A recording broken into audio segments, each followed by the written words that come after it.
Hello, my name is Chris McHenry. I'm going to be answering questions 12A and B from Chapter 43. The first question, 12A, is how can I use a pivot table to summarize total sales during a date year? Sales to date during a year, found on page 431.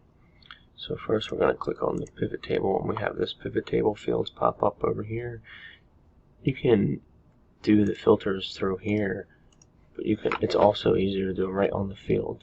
So we're going to start by saying we want to find the total sales to date. So we're only in April right now. So we're going to go to April.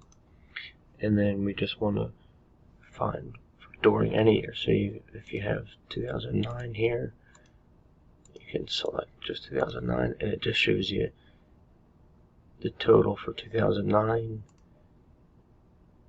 And if you select all, you get the total for all the years, 2009, 2010, 2011, and this is to date, so you have January, February, March, and April.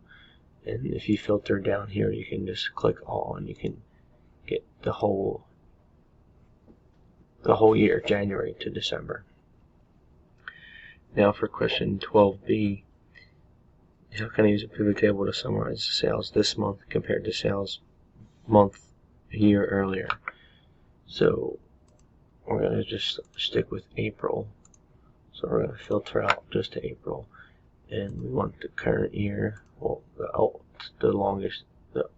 oldest year, 2011, and we're going to also filter 2010 for the year before.